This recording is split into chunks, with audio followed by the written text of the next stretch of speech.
She slapped me, right there, in the middle of her wedding with 300 guests watching. Her perfectly manicured hand cut across my cheek, sharp enough to sting, but soft compared to the humiliation that followed.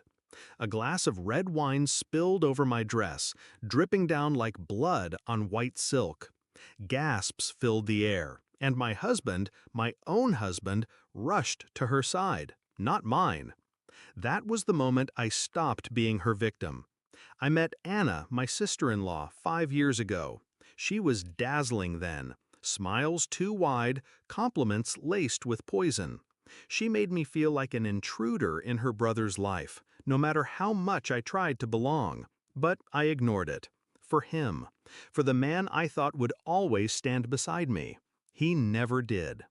Every family dinner was a test I had to endure. Anna criticizing my job, mocking my clothes, sliding little digs about women who marry above their league. And he always laughed it off, told me to let it go. But he never defended me, not once. And still, I stayed. The betrayal didn't come all at once. It came in pieces.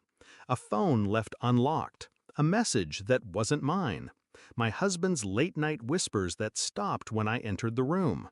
A familiar scent on his shirt. Her perfume. My sister-in-law's perfume. At first, I thought it was my paranoia, the product of years of her bullying. But suspicion turned into certainty the day I found his wallet on the kitchen counter. Inside, a folded receipt for jewelry.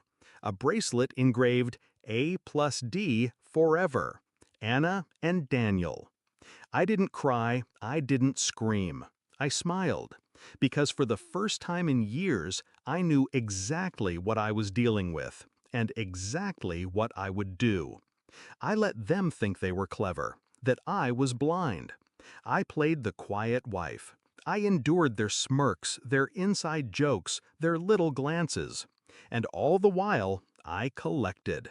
Screenshots, receipts, bank transfers, late-night call logs, enough evidence to bury them both. But evidence wasn't enough. I didn't just want them exposed, I wanted them ruined. So I waited. When Anna announced her wedding to her fiancé, sweet, oblivious Mark, I knew the stage was set. She didn't just want a wedding, she wanted a spectacle. The dress, the flowers, the expensive venue. She wanted to be adored. And that's what made it the perfect place to destroy her. I reached out to Mark 2 weeks before the wedding. My hands didn't shake when I told him the truth. He didn't believe me at first, of course, but then I showed him the proof. All of it. His face collapsed, his hands clenched, but then he asked me to help him. And I did. So there I was, at her wedding. Red wine soaking through my dress. The crowd buzzing with judgment. My husband standing beside his sister, glaring at me as if I was the problem. But I stayed still, silent, waiting. Because this wasn't my scene. This was Mark's.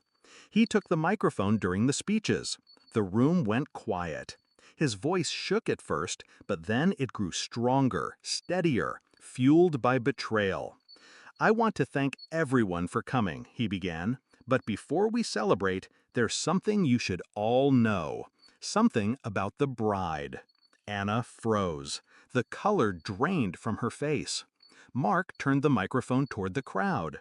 "While we've been planning this wedding, my fiancé has been busy sleeping with her brother-in-law, my best man's wife's husband." Silence. Heavy. Crushing. Then gasps louder than before. Every guest turned. My husband's jaw clenched. Anna trembled, her lips parting, desperate for a denial that wouldn't come. Mark pulled out the photos, the screenshots, the receipts. He didn't raise his voice. He didn't need to. The evidence spoke louder than rage ever could. Anna's perfect wedding shattered like glass underfoot. I stood there, red wine dripping from my dress, and I smiled. For years she tried to humiliate me. For years he let her. And in one perfect moment, their mask slipped. Everyone saw them for what they were. Not golden, not untouchable, just rotten. The crowd whispered, chairs scraped back, people left, the music stopped, and Anna, once so composed, so powerful, crumbled before us all. Her groom walked out without looking back.